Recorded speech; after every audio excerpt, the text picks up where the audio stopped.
You're listening to What She Said with me, Candace Sampson, and this is your weekly reminder to take up big space in life, laugh loudly, absorb new knowledge, and continue to grow and expand.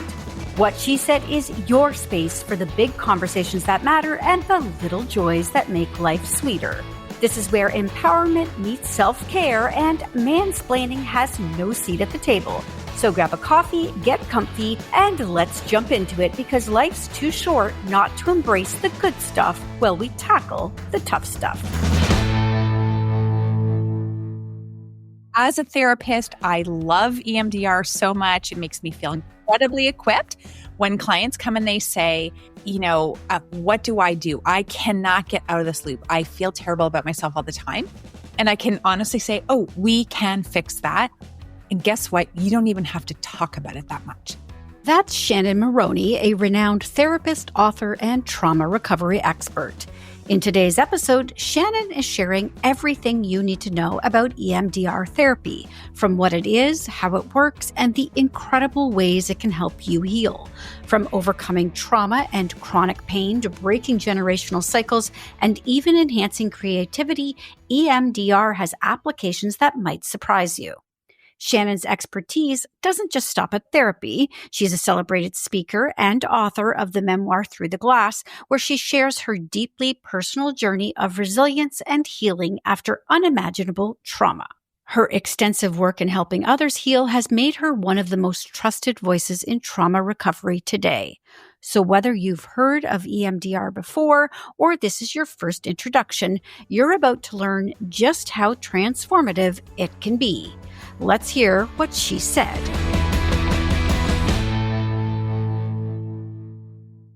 I think the best place to start is obviously with a little bit of a discussion about what EMDR is. So can you explain it and how it works?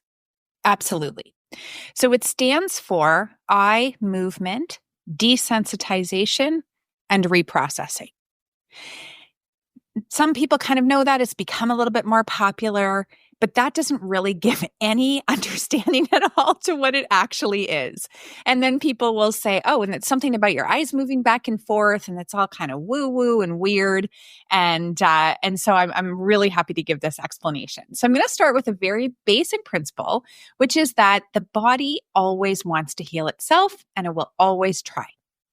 So if you get a small physical injury, so let's use the example of you go out for a walk and you scratch your arm on a tree branch and it bleeds. The body bleeding is to cleanse the wound, then it scabs over to protect the wound, and then the scab falls off. Maybe you have a scar, maybe you don't, but you're fine. The body can handle that. It can heal itself from some small wounds. At the same time, you may have experienced a very small psychological wound, because right when that happened and you look down, you thought for a split second, I'm so stupid, I didn't see that branch. Now, when that's a pretty small injury for most people, if you're healthy, so the injury to the psychological injury comes in the right side of the brain as that thought, and then it travels across.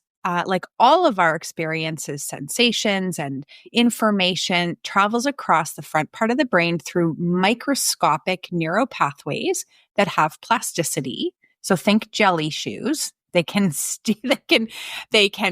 warm and melt a little bit. They can expand, all that kind of thing that like plastic does. And then in a very healthy brain, that's a pretty small injury. Like you're a person, you feel good about yourself. Things are going well. You don't have any unresolved past trauma. That little thought is just going to sort of move through this very clear, nice highway of neuropathways all the way around to the back to long-term memory. And when things are in long-term memory, we remember them, but we don't relive them. So it gets processed as, like, it's okay. I'm not stupid. Anyone could do that. So it just goes to the back and then it's stored as something positive. Like, I'm fine. I'm okay. Or maybe you thought that on your own, or maybe you had an intervention, like your friend was with you and she said, "Oh, you're not stupid. I didn't see that either." And you go, Okay. And it just keeps moving along the highway and you're totally fine. Now, when we experience a bigger injury, let's say in this, you didn't just scratch your arm in a branch, you slipped on some black ice, you fell off the pathway, rolled down an embankment, you broke a couple of bones, and you hit your head. So now the body is still going to try to heal itself. Technically, the bones would try to fuse themselves back together if you didn't go for any intervention, but they would heal all wonky. They just, we need help with that. You need to go to a professional and have those bones set properly so that they can heal properly. At the same time, your psychological injury was much bigger because this time, when you're lying there at the bottom of this embankment in pain, thoughts come in because when bad things happen to us, we all think bad things about ourselves. No matter who you are, it just could be a flash. And so this time it could be, I'm in danger. I'm not safe. I'm helpless. I'm not in control while you're lying down there. So these are bigger injuries. So now they're going to come into the brain. And we're still talking about a healthy, well brain. But you may, when you go to the hospital, you're to have your bones set, you need some intervention with that trauma because trauma is quite sticky and it likes to hang out in these neural pathways. If it all comes in at once, it's just like a highway with cars where all of a sudden you've got a big, everyone's getting on the on-ramp and now it's crowded. So stuff you can have little fender benders and bumpers and whatnot. So you need either it's still your friend to be there and say like, you're okay. I love you. You're fine. That could happen to anybody. And if you're well, you're probably going to be okay. And it'll just keep going. Eventually it'll move, or maybe you talk to a therapist and talking about it a little bit is helpful. And then it goes to long-term memory. And then what that means is that the experience of having experienced this traumatic fall doesn't replay on you every time you get in maybe a similar situation. So that you can, the next day or a week or two later, you're able to talk about what happened to you. Now you've got a cast and everyone on the street says, what happened? And you can talk about it, right? But you don't feel the fear. You don't get that pit in your stomach of, I'm helpless. I'm not in control. Now, if you have, it could happen that it's just a very big trauma like that, and it's hanging out in this front part of the brain, or you also have a lot of trauma from the past, whether it's big T trauma, like you've been in another accident, or it's woodpecker, small T trauma, where just over the course of your life, you've had a lot of experiences that have led you to not just think, but believe, I'm not in control. I'm helpless, I'm in danger, those same types of things. So now the fall that just happened is coming in and it's hitting some already sticky, busy neural pathways on the highway, and it gets clogged. And when things stay in the front part of the memory, they engage the nervous system, and they tell the nervous system, leap into fight, flight, freeze, or please. That's where the nervous system is controlled. And we need that. We need the nervous system to jump. Like, let's say, people can actually not feel pain. Let's say you had to grab on and try to climb up that embankment yourself. The body would be in that flight mode, and it just separates from the pain so that you can get up there, save yourself, and then the pain hits, right? So our nervous systems, we need them to be able to respond to actual danger. When you have big pileup trauma or a single very traumatic event, then the body is going to go into that same response, but it's going to become much more complicated because it's attached to a bunch of thoughts that have become beliefs from the past. So what we need is the intervention again, because the brain just can't heal itself from all that trauma. So what we need to actually do is open up those neural pathways, literally so that they're bigger, and information, this traumatic imagery, sensation, thoughts, beliefs can move along, reprocess. So when we desensitization. So I'm going to get to the eye movements after EM. D is desensitization, which means taking away the negative feeling and response from the thoughts and beliefs. And then R, reprocessing them into something more positive, such as it's over, I'm safe now, I'm fine as I am. Even things like I'm a good person. That didn't happen to me because I'm a bad person. Sometimes we start to believe that if you've really just gone through so much. Am I doing something wrong? Why do these bad things happen to me? So in order to let that happen, the desensitization and the reprocessing into something more positive, we need to have an intervention to help us expand those neural pathways. And that's where the eye movements come in. Are you still with me, Candace? Oh, like Shannon, I am telling you, my mind right now is blown. I will, just the way you've explained that is so perfect and so beautiful. For starters, I can think of a lot of people I know who minor things happen to, and it's a major thing. And I have a understanding now of why that is, because it's getting stuck in a traffic jam. Yes. And can't move on. Exactly. Just that alone has expanded my capacity to understand better on things like that. So that is such an excellent explanation. I think people listening to this will really understand that better. So I'm really, really grateful for you on that. And then also just even understanding how this therapy is like adding laneways to this highway so that information can move through. Yep. So honestly, I am more than with you. I am just fascinated. I'm hanging on every word. So please keep going. This is so wonderful. good. I know. I mean, as a therapist, I love EMDR so much. It makes me feel incredibly equipped when clients come and they say, what do I do? I cannot get out of this loop. I feel terrible about myself all the time. And I can honestly say, oh, we can fix that. And guess what? You don't even have to talk about it that much. So I'll get to that in just a moment. Because that, of course, a lot of people, it's like therapy can feel so daunting.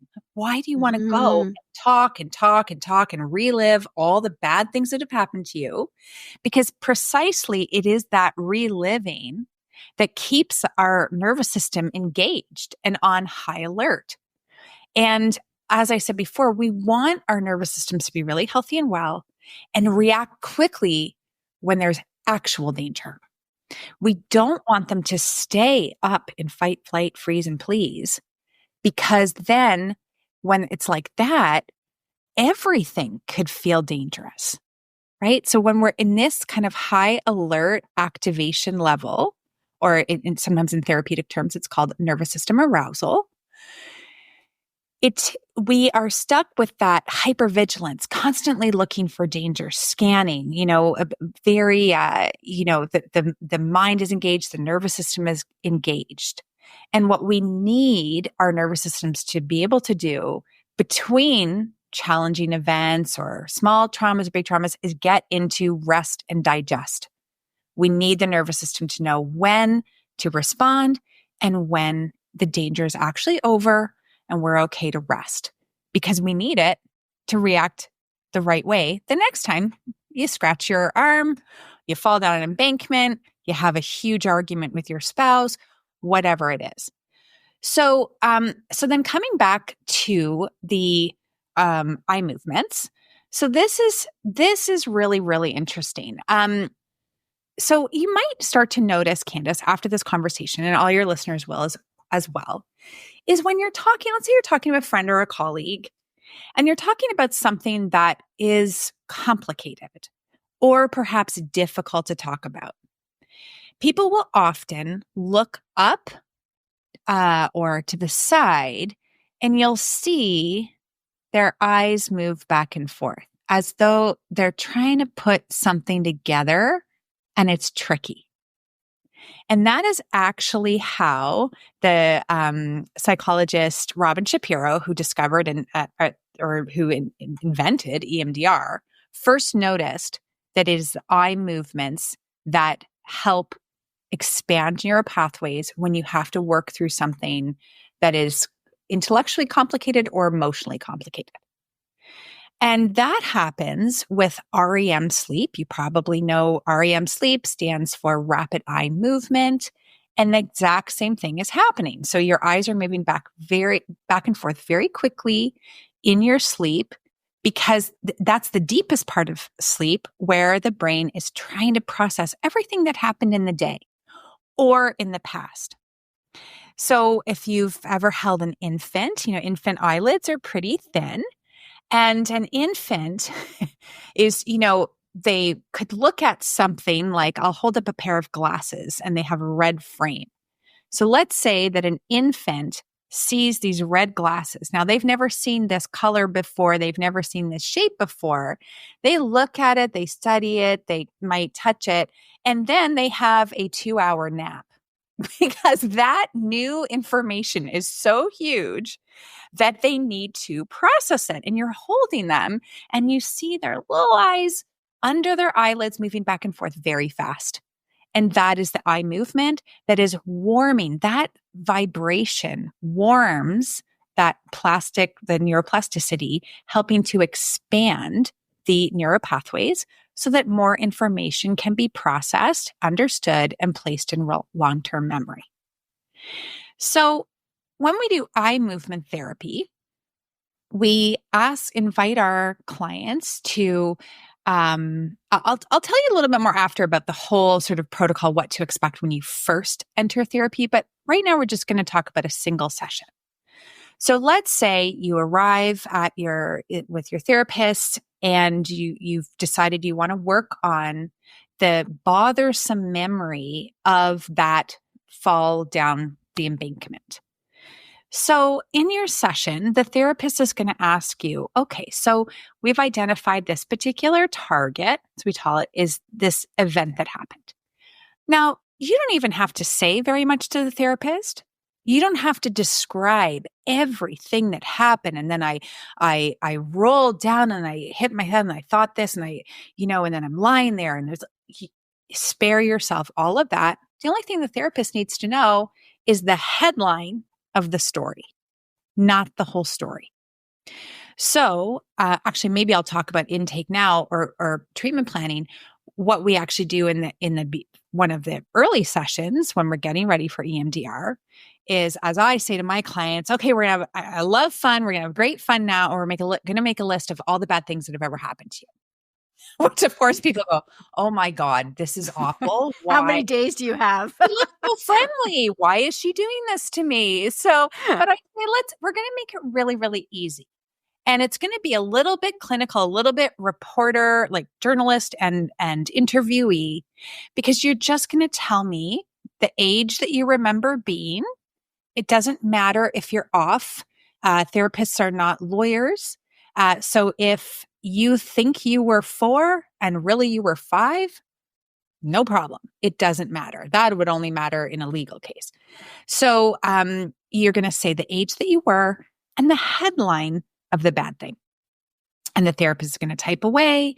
And so you just sort of scan over your life. And we always start at the beginning, because nobody gets out of childhood without thinking or believing something bad about themselves. Even when you can describe your childhood as happy, wonderful, supportive, let's say that in kindergarten, you peed your pants in front of the entire class and everyone laughed at you. So that goes on the list, and it just goes exactly like that. I was 5 years old, peed my pants in front of my class. Everyone laughed. I was 7 when my family moved and I had to make new friends. Oh, I was from 9 to 11, I was sexually molested by a cousin. That we can call a cluster memory, because it's a bunch of things happening at the same, that are very similar. So you don't have to list every single act in detail that was done to you. We just put that on the list as this cluster of very painful memories about sexual abuse. So that can feel immediately relieving to the client in therapy. You don't have to say or talk about everything. So we make this full list throughout your life. Of course, you can always add things on later as they come up. Most people, it depends on how old you are. Some people can have lists pages long, and then they could feel, oh my gosh, like this is going to take forever. What have I done? I don't want to go back. But usually after even 4 or 5 sessions of EMDR, you start to feel a lot better. So most of the time we don't actually have to address every single thing. So in your first treatment session, we're going to pull usually the earliest thing that has happened to you that was bad on your list, because we know that that's where the roots of bad beliefs were planted. And we're going to deal with that. Unless you've had something very acute happen recently, we might have to deal with that first. But let's just talk about, actually, instead of using the fall down the embankment, I'm going to use the peed my pants in front of the class example.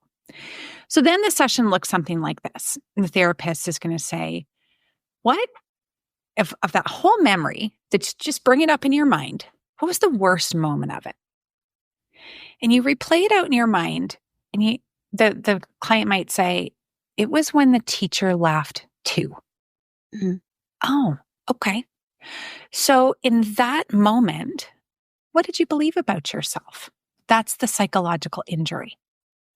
I believed I was shameful. And most therapists will show you a list, all your choices of bad things to believe about yourself. I believed I was alone, whatever happened in that moment. Okay. What would you rather believe about yourself now? And we can get a good list as well. I'm fine as I am. It's over. I'm safe now.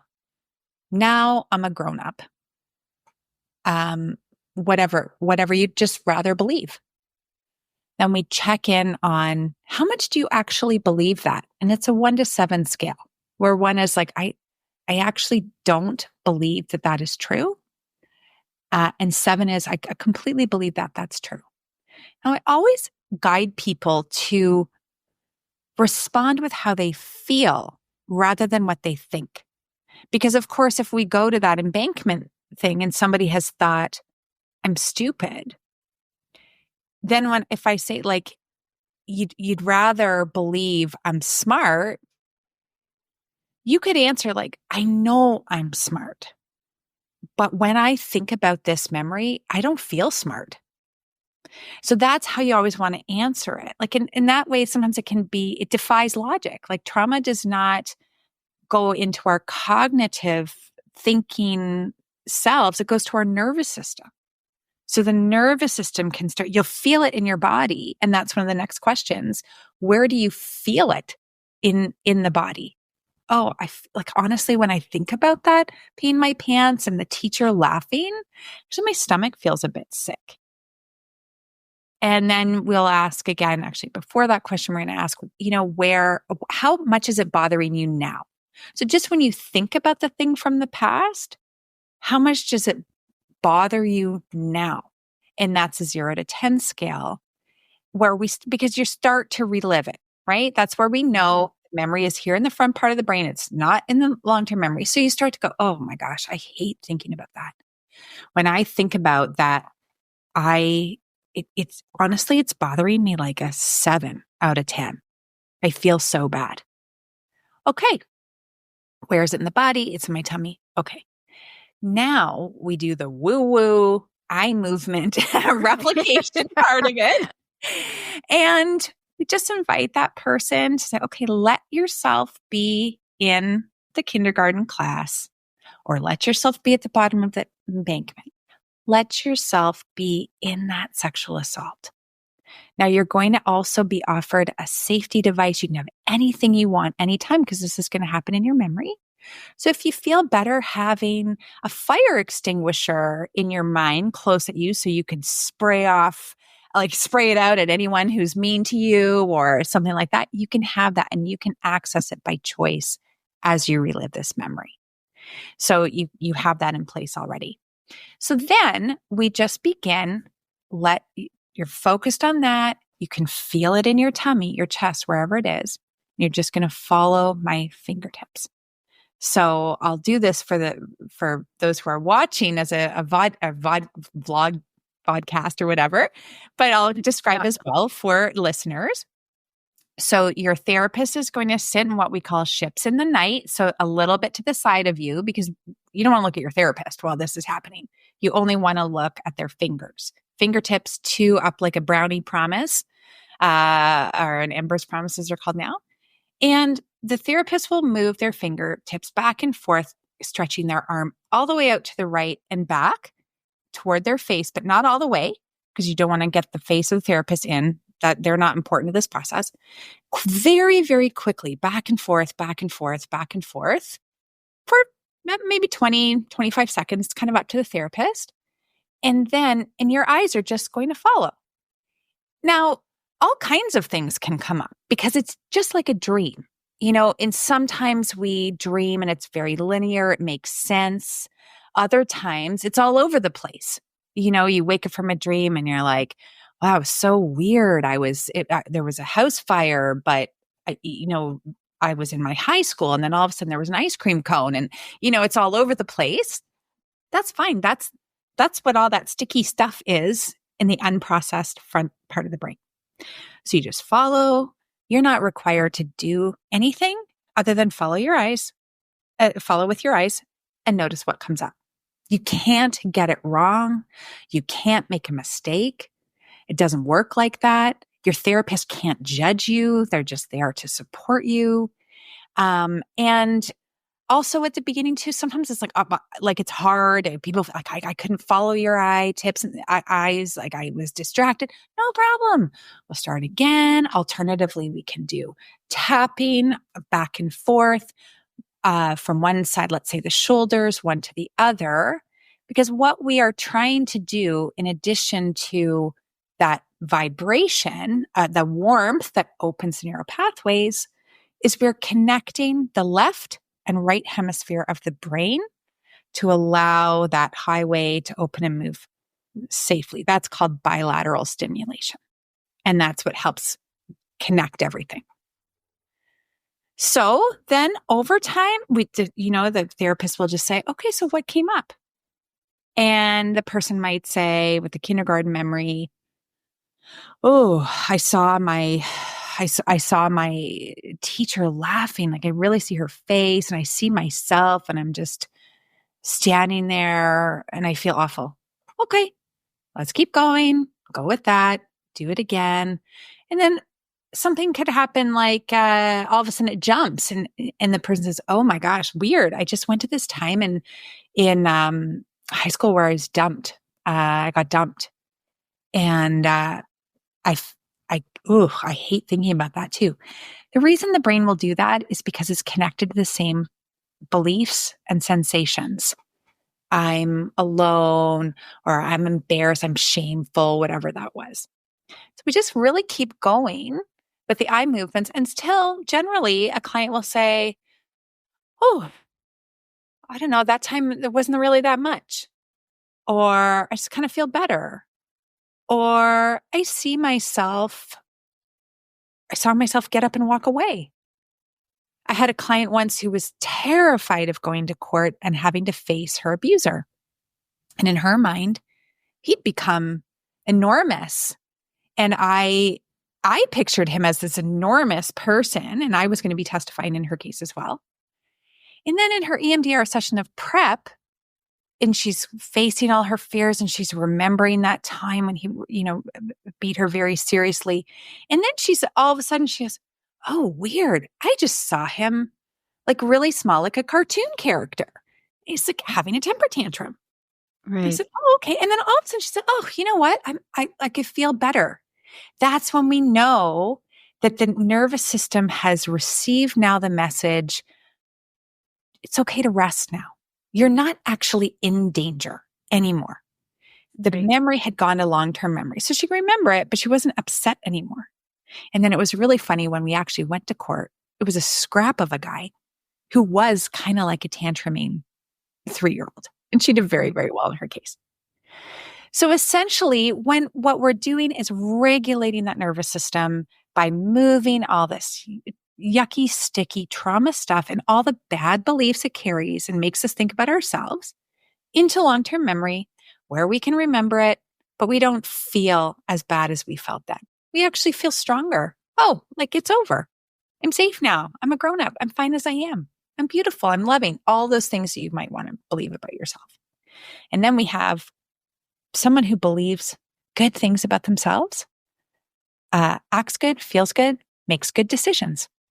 Someone who feels fundamentally bad about themselves oftentimes will accept the scraps of a relationship, will not apply for that promotion, will sometimes, in a very, very serious cases, not be able to leave their house because the world is so unsafe. And that's where we can have a conversation about triggers and the real trigger.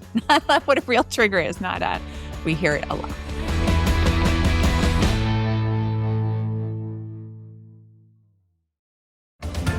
You May Also Like is a podcast recommendation show where we interview a podcast host about the subject matter of their show. You'll hear lots about the subject matter and not a lot about the show, because you can listen to that show on your own time, right? Find the show on Apple Podcasts, Spotify, Amazon Music, and at youmayalsolike.net. You May Also Like is powered by Matt Kundle Voiceovers. You may also like to use Matt for your next voice project. For samples and rates, go to mattkundlevoice.com. This holiday season, when it's time to choose the right tree, some trees will be chosen for their size, some for their shape, and some for their shelter. Let's have fewer people under a tree this Christmas. Don't let homelessness assumptions get in the way of homelessness solutions. Go to CanadaCanDoIt.ca. Help the Canadian Alliance to end homelessness.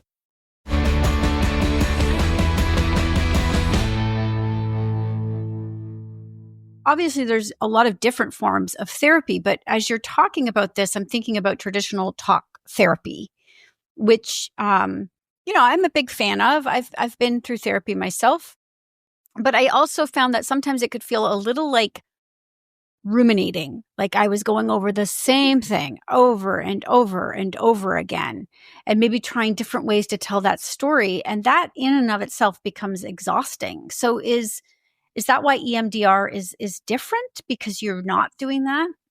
Absolutely. Absolutely. And talk therapy is great for so many different things. So is cognitive behavioral therapy, CBT, but it's focused on using the brain and the intellect to change behaviors. And so it's limited. It's great for some things, but it's limited, very, very limited for trauma. Because talking about it actually activates the memories, the nervous system. So you do tend to actually physically feel exhausted, like you're reliving it. So it's just very, very limited. And so it's the number one word that people who do EMDR will use to describe its effect is that they feel relieved. Mm-hmm. They feel unburdened. And so it's wonderful that you don't have to talk about it. You just have to know what happened. And so you don't have to relive all of it. I mean, there's a bit of reliving, of course, when you go back into that. To be honest, it's usually only a few minutes. The other thing about EMDR is that it's permanent. So once things get to long-term memory, these are one-way neural pathways. They can't get out and come back. So there's that permanency feel. It's kind of like going for a massage. It feels really good at the time, and massages are wonderful, but they don't last that long, right? Actually, sometimes people will go for massage, and because we hold issues in our tissues, that stuff gets released, but they may actually need to do an EMDR session after that because that all the stuff that was released into the system, the memories and those issues, have made it alive again. And so they can feel very emotional. And so massage therapy is wonderful. Why some people cry after having a massage. Oh, absolutely. Absolutely. Yeah. So knowing that you can process and reprocess, desensitize, reprocess what has happened to you so that you actually feel good, that is getting the issues out of your tissues and where they belong without having to intellectualize. I find sometimes my clients who are super bright are the most challenging for me to bring to the place of being able to do EMDR, because I don't want you to think about it. I don't want you to reframe it by talking that and it's helpful to a degree, absolutely. But helping people who have really active, big brains, like are always thinking, it can sometimes just be a little bit more challenging to relax into the concept that you don't have to think your way through something. Right. So that can be something just to be, aware of yourself. Like, oh, that might be a little bit hard for me because I love to think, or I'm so used to talk therapy that I have to find the solution. But the brain in eye movements always goes exactly where it needs to go. And you don't really know where that is. You just kind of observe and watch and let it go. You're talking about EMDR in that it was rooted in trauma therapy. But as you're talking, I can't help but think about other, applications for EMDR. And what comes to my mind, and you can tell me if this is applicable or not, but my daughter had a chronic back injury and we had to go to a chronic pain clinic. And one of the things they talk about is that with chronic pain, it becomes this open loop between the brain and the injury that just won't close. Yeah. So does EMDR work with something like that? And are there other applications for like maybe enhancing performance or creativity, things like that? Absolutely. Yes. I had a client a couple of years ago come to me for EMDR because she had chronic pain and she tried absolutely everything else and things worked to a degree or that. And often medications were involved and whatnot. And the reason why EMDR is very effective is because of that bilateral stimulation, BLS, of the connecting of the two hemispheres of the brain, getting the clear pathways, neural pathways, because we have to remember that pain is controlled by the mind, right? So we feel pain as a protective device, right? So, we have inflammation because the brain is telling the body, inflame that area, cause pain, because we want the person to protect themselves. So for example, I broke my toe over Christmas and it's painful. I cannot put my toe into shoes because that would actually be a very bad thing to do.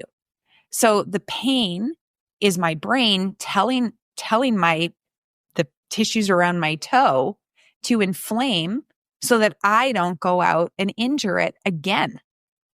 If I can't feel the pain, we take painkillers, but we have to always remember I'm still in pain even though I can't feel it. Right. Yeah. Yeah, that's now I true. can't feel it, but I can. So then I put on my high heels and go dancing. But as soon as the Advil wears off, it's 10 times worse. So just remembering that the brain can get into a habit loop with all of the tissues, muscles and skeleton and everything like that. And so it's a habit, can become a habit of protection for the body.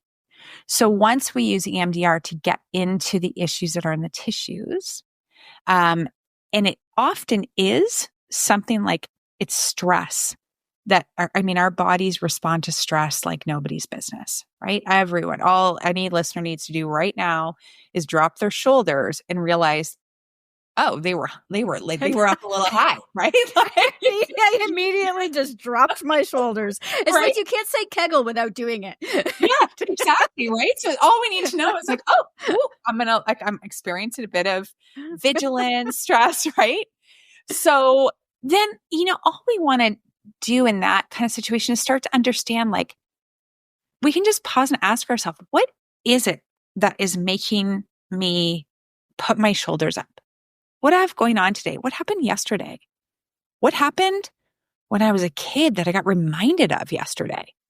Because I saw a person wearing the exact same green that my abuser wore when I was in that terrible assault 25 years ago. That's a trigger, right? That's an unprocessed component of the memory that everyone else saw the same person wearing the same green coat. That person is not actually dangerous, right? They were just getting groceries. But the person with unresolved trauma from their sexual assault will see that green out of the corner of their eye, and suddenly the nervous system will overreact to make that person take action to become safe. So you could become physically stressed. You feel it in your chest, your shoulders go up, all that. And, when people are in early recovery from PTSD, when they have highly active PTSD, it's so overwhelming. So maybe just today was the day they got up the energy to go to the grocery store, make their list, and then they go and everything's fine. It's all good. And then they see that green coat and they actually believe, because they're reliving the trauma, that person is dangerous. The entire space is dangerous, and they got to abandon their cart, head home, and stay in bed for the rest of the day because it's dangerous. So that's why we want to work with some of those specific traumatic memories so that everything becomes neutral. It's wonderful to live in a world that is neutral because that feels safe, right? I know I can go to the grocery store and I can get my groceries. That's what you could do before trauma. And now that's what you can do after. But in highly active trauma, or just like sort of chronic low frequency trauma, where you're just always like, oh, I just don't know if I want to go out, it's because things don't feel safe or neutral. You don't know, like, well, what if I feel okay now, but what if I go out and someone says the wrong thing, and you just kind of feel like a loaded gun when you've got a lot of that trauma. And again, coming back to your issue of chronic pain, for my client that I work with with chronic pain, we did the full trauma protocol. We started back with her childhood, and essentially, realized because her circumstances of growing up caused a lot of traumatic reaction, caused her to hide a lot and brace herself. She was bracing all the time. And that is what was causing the chronic pain. So when we could regulate her nervous system, desensitize these highly, kind of volatile memories, the pain released. And that is how she overcame her chronic pain.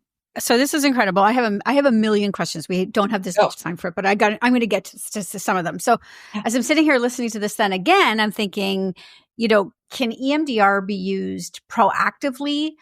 Can it help people maybe build some resilience? Because a lot of resilience is something I find a lot of people don't have right now. Maybe, and I think resilience is a skill. Can EMDR help with that kind of thing? Absolutely. Absolutely. Because again, we all just have things that we carry. Nobody doesn't have bad experiences. Right. So even when the experiences, you might be telling yourself, well, it's small. A lot of people go through a lot worse than me. I've never been in a major car accident. My spouse is alive and well. My parents are good. I was never sexually abused. I don't deserve to go to therapy. I don't need trauma therapy. I don't need to do EMDR. I love working with folks like that. I always say, treat yourself, especially if you have health benefits, or if I can get through my advocacy, our government to fund mental health care by therapists in the provinces, just treat yourself to going to therapy and try EMDR therapy, because no one gets out unscathed. And we know that hurt people tend to hurt people. And we know that, as I say, like in my TED Talk, if folks want to connect into that, healed people heal people. Mm-hmm. So even if you're someone, you've got a really good life, but you're stressed a lot at work, or you've got some pain like in your right arm and shoulder all the time, and you start to realize, I think it's just like whenever I feel unprepared or inadequate, I get this pain. Go and talk to a therapist, an EMDR. It's a very specific type of therapy. It requires specialized training. And just see how that works for you, because we know that it is always connected to some kind of bad belief. And we can get a bad belief about ourselves by something quote unquote small that happens, or by something really big. So it doesn't really matter what it is. Maybe you lived in a really loving household, but there were 8 children and you were second to last, and you just never sort of felt like there was enough to go around. And so that's left you sometimes, maybe you're really, really vigilant with money, or maybe you're a spendaholic, or maybe you just have a hard time believing or trusting that now there's enough. And if that's affecting your quality of life, you can go and release that and deal with that and change the belief that you have, which might be, I'm not important, I don't deserve, whatever might have accidentally come with that. And this can be a case, you got really loving parents. They did their absolute best. Sometimes kids, we just take on a belief that no one told us to believe. We just took it on. I look at myself. I'm a 13 months younger than my brother. We were in the same class in grade 1 and 2. And he was a very active kid, got in lots of fights and stuff. And I was always just so embarrassed that I told myself, you have to be perfect. My parents never said that to me. The teacher didn't say that to me. I took that on because I'm pretty sensitive. And I guess I could see, even as a 6-year-old, that I didn't want my parents to have to come to the principal's office for a second kid when they were already going from my brother. God love them. So the kids, we take things on as beliefs. And so even just the opportunity to resolve the belief of, I don't deserve, or I have to be in high control, or I'm not in control, whatever it is worth going to therapy. You are worth it. And if you have trouble thinking that you're worth it, just look and think, okay, the better I am, the healthier I am in my family, in my workplace, as a driver out on the roads, if you can stay calm in heavy traffic, because even road rage is real. Road rage is real, right? And I live in Toronto, so oh my goodness, it's like a constant challenge, But it can just like regulate that nervous system, so you are calm. You can maintain your calm. That is good for everybody. So if you really are struggling to feel like am I worth it? Or should be able to deal with my own things. Why? Just go heal that. It goes back to the little wound on you scratched yourself. I mean, it's a lot better if that wound is healed and you don't believe you're a dummy because you didn't see a tree branch. You are then like better in the world. So treat yourself. And I think, as you're speaking too, I'm thinking I've had so many conversations with Indigenous people across Canada and generational trauma. Yes. And I can see that this might be really good for people who suffer from generational trauma as well, who maybe can't specifically name an incident, but they carry it. Yes. Is this a really good application for EMDR as well? Yeah, absolutely. Absolutely. I have the privilege of working extensively with Indigenous people in Canada. And fortunately, they are generally one of the few groups who have a mental health coverage for therapy. And anyone listening can always write and ask me about that. But and of course, there's also folks coming or who are here, non-Indigenous people that also are carrying that generational trauma.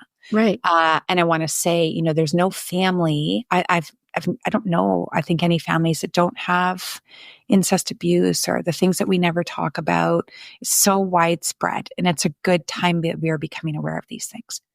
So it's just the protocol is slightly different when someone doesn't have a precise, clear memory that we start with as a target. They may have a felt sense in the body. And this is where we would also incorporate polyvagal theory, which is about getting to the vagal nerve, which is a central nerve in the entire nervous system, and being able to calm and soothe it, often through breath work, because again, we carry those issues in our tissues.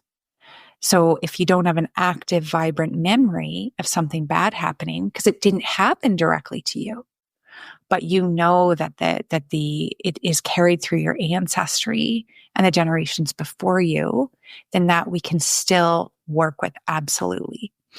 And in that, there might be even less talking, a lot of connection with the body, lots of the bilateral stimulation, tapping. And there are always things that we can also just do at home that help us feel regulated and calm. One of those things is actually coloring. And we've seen that take off. And that is essentially a no-cost therapy that you can do for yourself, because all you need is some pencil crayons, which most people have lying around. And you can print off or grab a cheap El Cheapo notebook of something to color.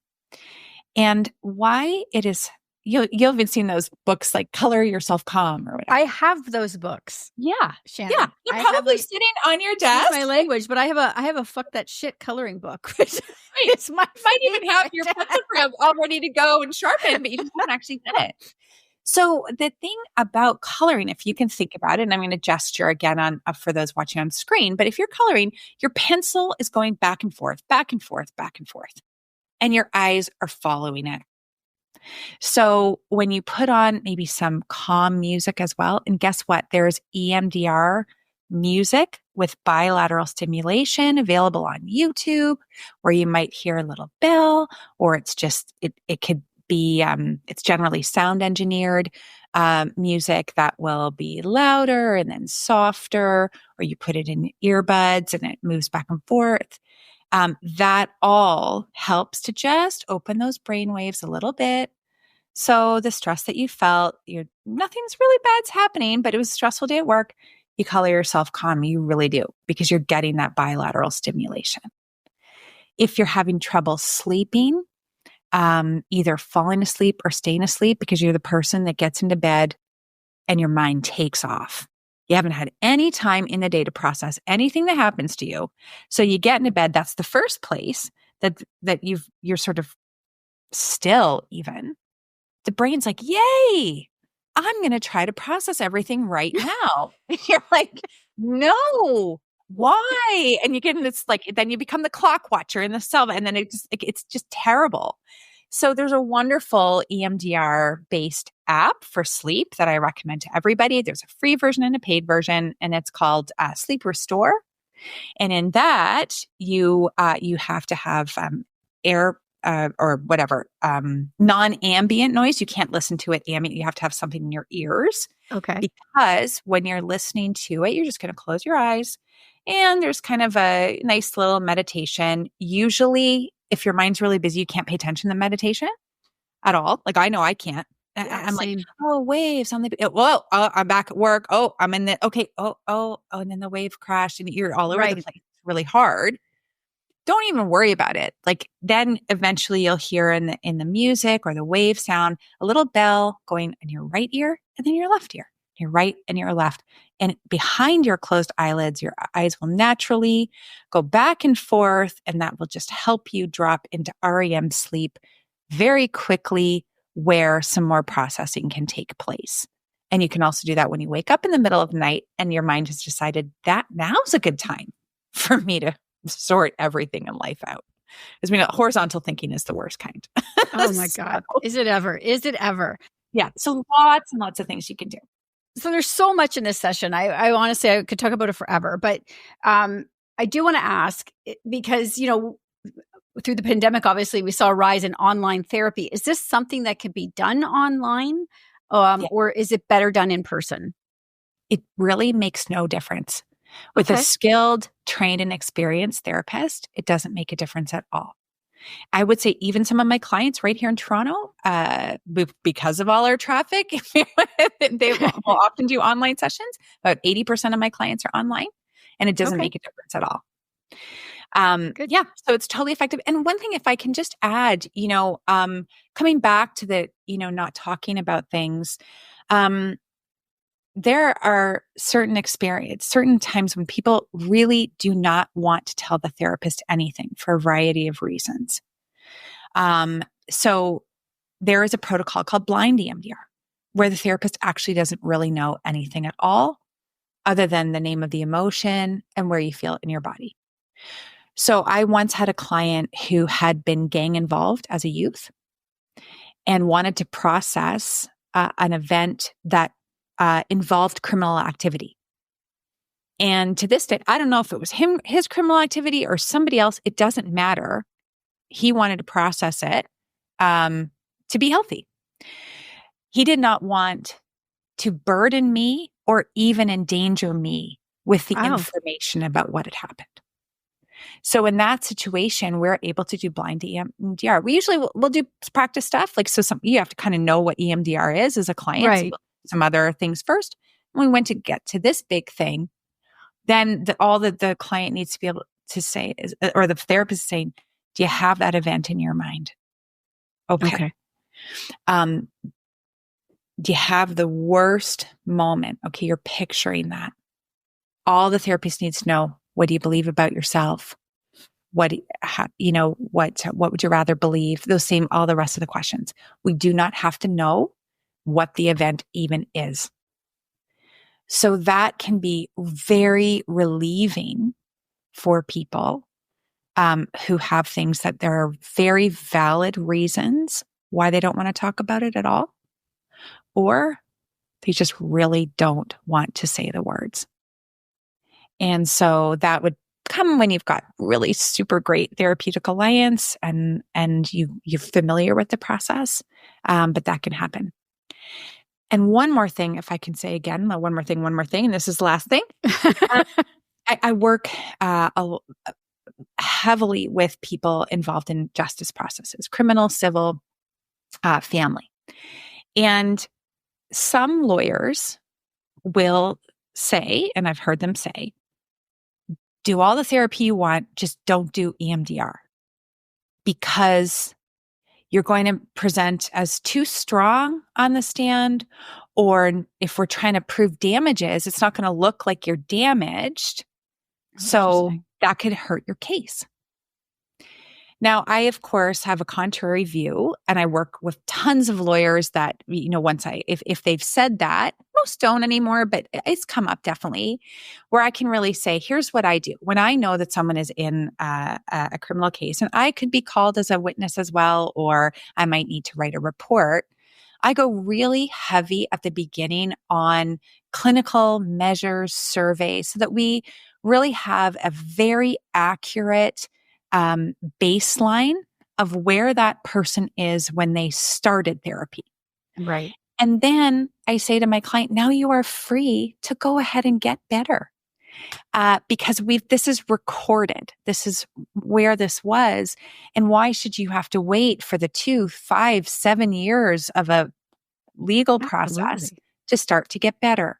Yeah. And so that's the way I handle it as someone with, a specialization working with people in justice systems.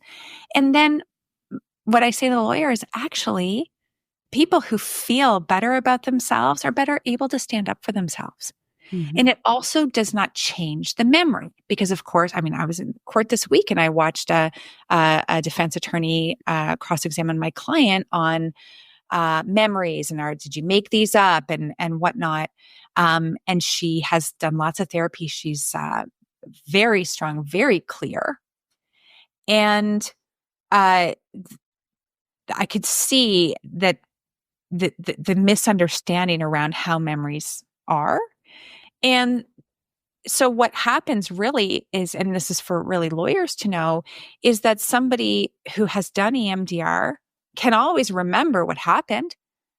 It's just that it's now because it's in long-term memory, like as we just described, it's in long-term memory. It's safely stored. The only difference is that they don't get very upset. They don't start reliving it. Mm-hmm. So they may not appear on the stand as a broken, emotional, almost pathetic. It is what has been the view of the past. It actually presents someone who has made some incredible choices to heal from this and remembers absolutely accurately what happened to them.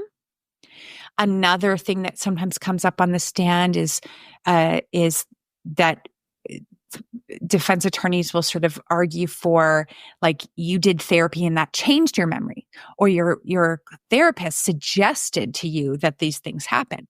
Now, that does not take place in EMDR therapy. Right. Of course, sometimes when we go deeper and you're really asked to go back to a place in your memory and really spend time there, we always remember more details, almost always. If I say, Candace, tell me about your childhood home. Mm-hmm. You might say, oh, it was a bungalow and we had this big shag carpet in the living room. And I remember our dishes. Yeah, that's like right off the top. And then if I say, Candace, what was the kitchen like? Then you might really go, you know what? I actually remember the kitchen sink because my mom used to put me in the bath there, or like have a bath in the sink. Right. Oh, do you remember like what kind of a sink it was? And you might actually I remember that it was silver, or I remember that it was cold always first. Like whatever it is, we often remember more when we are invited to really go back to that place. It's not people coming up with new memories. And so that's a really important thing. It's a lot of the legal education that I do as well. That makes perfect sense. Yeah. Honestly, I just want everybody to go have EMDR now. I think everybody needs EMDR. The world would be such a better place if everybody had a little bit of EMDR. So I guess the final question then is, how do people find a therapist? What should they look for in a therapist with EMDR? Because I don't want people to go out and find somebody who perhaps is not skilled in it. So what should they be looking for? Yeah. So first of all, you want to see someone who has who has done at least their basic training through that has been validated by EMDR, International Association, IA. Then there is a second level. It's called the certification level. So that's someone that has a few years of practice, has taken additional training, things like that. So there's sort of those two major levels of EMDR certification and training. And then you might you still have to have like a good therapeutic alliance and the chemistry. So you always want to meet. Most therapists will let you have a 10, 15-minute meet and greet for free, just so you can see, do I even like this person, right? Or do I feel, is it the right connection? That is, you could have the perfect resume as a therapist, but your personality type is a little bit different from what that person was expecting. For example, I'm already a public figure. People know a lot about me when they come into therapy with me. I probably do a little more self-disclosure because of that, or because people are coming for a specific reason. They might want to ask me about my personal experience. Other people might like someone that they know absolutely nothing about, and they don't want to, and that's great. So just finding that right person, and then making sure that those certifications are there. And then, of course, always interviewing your therapist, like, how do they do EMDR online? How experienced are they? Have they ever dealt with a particular area? That sort of thing. So emdria.org is, you can find EMDR therapists all over the world there. A general place people look a lot is psychologytoday.com, and you can look for that EMDR qualification. And also, I think to know if you're currently seeing a therapist that you really like and you've got great alliance and it's been helpful, but that person doesn't do EMDR, you can be referred by the therapist or self-refer to do EMDR with a different therapist. So, and while still maintaining a connection to your other therapist. So I lots of times actually will have EMDR therapists reach out to me or clients directly to say, my therapist suggested that I find someone who does EMDR. And I love that. So I'll usually say, okay, I don't want you to have too much therapy. Okay. Because that can be a problem. It's a lot of work. Want you to rest between sessions. So how about, let's take 6 months or 3 months and we'll just pause your regular therapy. We'll do the EMDR and then we'll see how you're doing. And then you can go back to your regular therapist or you can stay with me because EMDR therapists, we don't only do EMDR. We do lots of different stuff, right? So it's sort of a full service operation with that additional thing as well. Or you might say, like, I'll say to somebody, like, you know what, your other therapist knows a lot about the divorce that you're going through and you want to keep that. See them once every other week and me on alternate weeks for EMDR.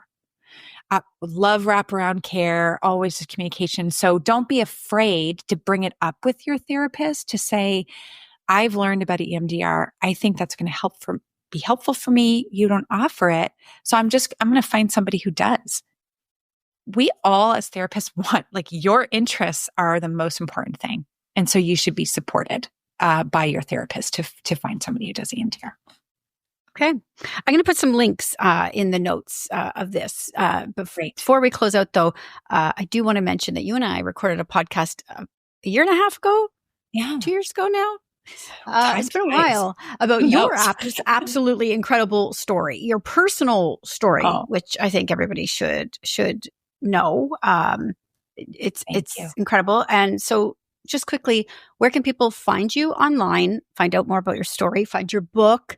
You do so much. So if you can just take a minute, plug yourself here, list off all those places, please. For sure. Thank you. Thank you so much. So my memoir is called Through the Glass, and that does recount the story from almost 20 years ago now of my first husband's violent crimes and trial and sentencing and my journey through that. I will say that I thought that I was totally healed from PTSD because I'd done all other types of therapy, art therapy and advocacy and writing and reading and talk therapy and all that. And then my family doctor, who is a GP psychotherapist, suggested I do EMDR because things would come up or I'd still have these trigger reactions. And when I did EMDR, it was life-changing after a very short period of time. And that is why I became an EMDR therapist. Because in my practice, my policy is I don't ask my clients to do anything I haven't had to personally go through in recovery from trauma. So my website is shannonmoroney.com. It's Morony, but you'll find, I'm highly Googleable. You can Google Shannon husband prison, Nygaard. I worked extensively on the Peter Nygaard case. It's easy to find me. All my social media handles are Shannon Moroney author. My TED Talk is called Trust is Not a Crime. So if you can remember that, you can find that, but just find me, connect with me. I would love that. And I'm really grateful for you, Candace. You're just amazing. Talk. Like I said, hanging on every word, Shannon. Thank you so much for your time.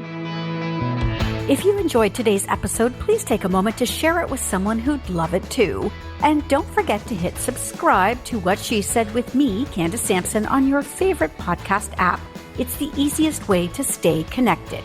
Want more? Sign up for my newsletter at whatshesaidtalk.com to get all the latest updates, and let's keep the conversation going on social. You can find What She Said on Facebook and Instagram, and you'll find me on Threads, TikTok, and Blue Sky at Candace Said. Thanks for listening, and I'll see you next week.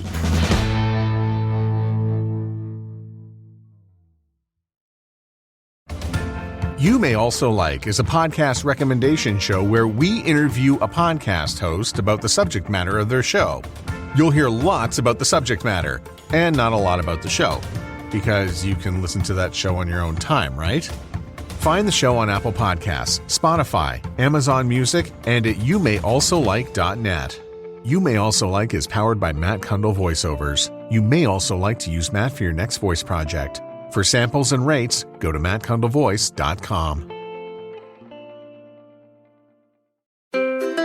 What happens when we play outside? We become healthier, both mentally and physically. We become more creative and more focused. We connect with nature, each other, and ourselves. Let's Take This Outside, a new podcast hosted by me, Marianne Iveson, an aspiring outdoor athlete and nature lover. I speak to athletes, outdoor professionals, and scientists about their connection to nature, how it affects their performance, and everyday life. Let's Take This Outside, available on Apple Podcasts, Spotify, and Google Podcasts, and at letstakethisoutside.ca. Another Sound Off Media Company podcast.